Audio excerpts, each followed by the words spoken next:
اور نالج، اگر stock market میں ان دونوں میں سے کس کا زیادہ دخل ہے؟ سب سے پہلے امپورٹنٹ پوائنٹ، سائیکولوجی کا زیادہ دخل ہے یا پھر نالج کا زیادہ دخل ہے؟ تو میں کہوں گا یہاں پر 95% سائیکولوجی کا دخل ہے، باقی 5% کس کا ہے؟ نالج۔ 95% کس کا دخل ہے؟ سائیکولوجی کا، اور باقی 5% نالج۔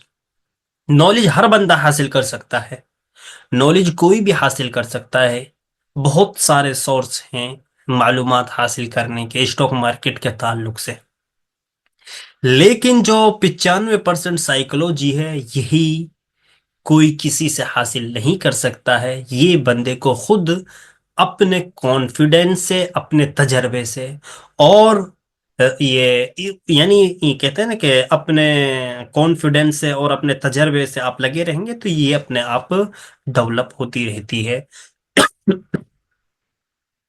تو آج ہم اسی پر بات کریں گے، سائیکولوجی پر۔ سائیکولوجی کیا ہوتی ہے؟ سوری،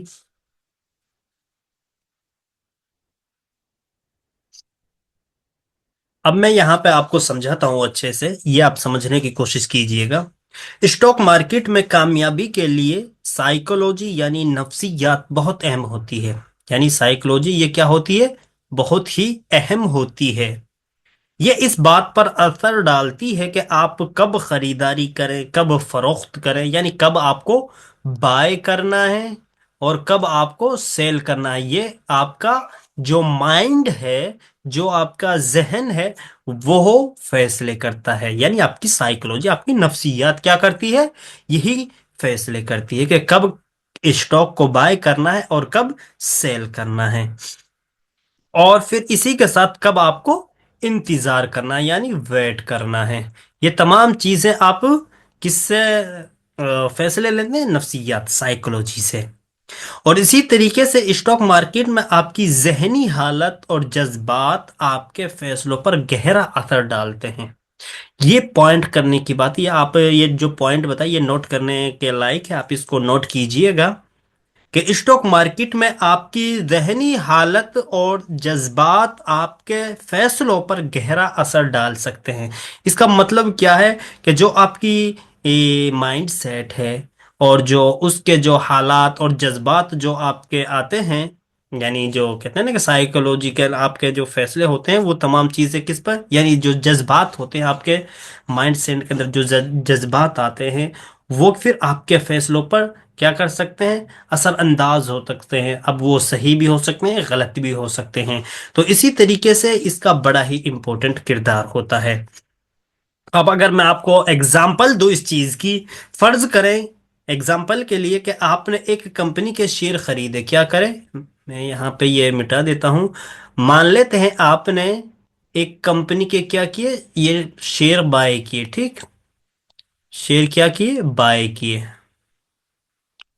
آپ نے ایک کمپنی کے شیئر خریدے اور اچانک اس کے شیئر کی قیمت بڑھنے لگی۔ اس موقع پر کیا ہوگا؟ لالچ آپ کو مزید شیئر خریدنے پر مجبور کر سکتا ہے، جبکہ آپ کو احتیاط سے کام لینا چاہیے۔ دوسری طرف اگر شیئر کی قیمت گرنے لگتی ہے تو خوف کے باعث آپ جلد بازی میں اسے بیچ سکتے ہیں، حالانکہ مارکیٹ کچھ دنوں بعد بہتر ہو سکتی ہے۔ یعنی مان لیتے ہیں آپ نے ایک اسٹاک کو بائی کیا، بائی کرنے کے بعد اس اسٹاک کا پرائز بڑھنے لگا، تو آپ کے اندر کیا ہوگی؟ حرص پیدا ہوگی، جسے کہا جاتا ہے لالچ۔ لالچ کیا ہوگی؟ وہ کیا کرے گی؟ پھر وہ آپ کو مزید اور اسٹاکس بائی کرنے پر مجبور کر دے گی۔ آپ نے یہاں پہ بائی کیے تھے پہلے مان لیتے ہیں 100 اسٹاکس، اور جیسے ہی پرائز اوپر جاتا ہے آپ کو اپنا منافع نظر آتا ہے تو آپ ٹاپ پر کیا کر لیتے ہیں؟ 100 اسٹاکس اور بائی کر لیتے ہیں۔ تو اب آپ کے پاس ٹوٹل ہو جاتے ہیں کتنے؟ 200 اسٹاکس۔ یہ میں نے کل کی کلاس کے اندر آپ کو بتایا تھا، یہ رول یہ کس کے خلاف ہے؟